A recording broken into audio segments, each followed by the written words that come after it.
So you go to pick up your bride-to-be because you said that you were going to pick her up from her music not gig. there. And she's not there.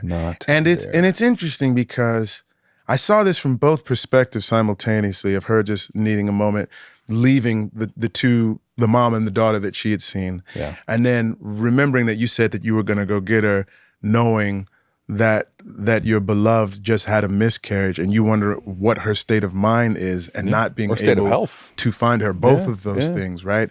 And so you wind up trying to find her. You can't find her. You call. She doesn't answer. Quick shout out to her band leader, Jason Michael Snow, big Broadway guy, the guy who was her piano player. Oh, cool. Oh, get out of here. Shout out to him. And you guys don't reconvene until you get back to the house. And you're like, where were you? And she's like, I took a walk.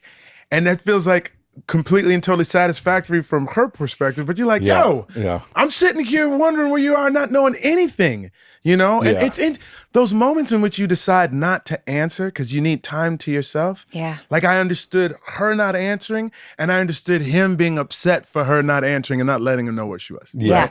I mean, I understood her not answering that call. My call. Yeah. The mom call. But it's a different thing if you're just wandering downtown Los Angeles or wherever you are. Yeah, at least your husband to I love you. I'm okay. Sure. I don't really want to talk about anything right now, but I'm walking home. I left. Yeah. All good. Yeah. Just to check in. But it sort of sets the table for what we were talking about earlier, them having it out. And if you should take this because you kind of went through the whole thing. Talk to me about this scene. As we talked about, or will talk about with Chrissy, fights between Toby and Kate were hard for Chris and Chris. Yeah.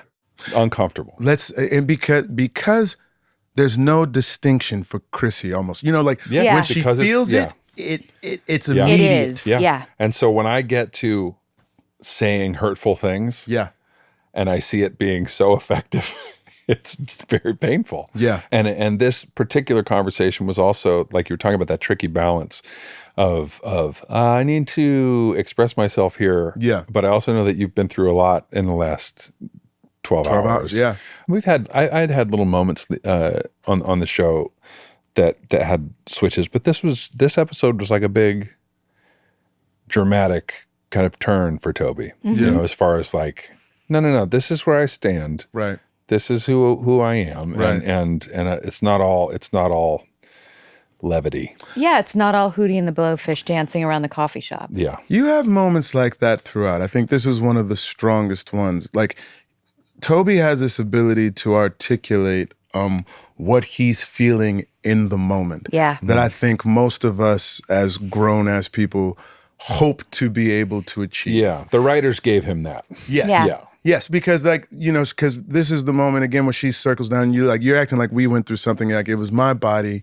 Kate says like this is something that I went through, and you're like, look, I recognize it was your body, and I recognize this, but like to say that I wasn't a part of this, that something didn't. Yeah. I'm feeling sad too. Yeah. So whether or not it happened to my body, like you have to be okay with me being sad too, and that I cared, and I continue to care. Yeah.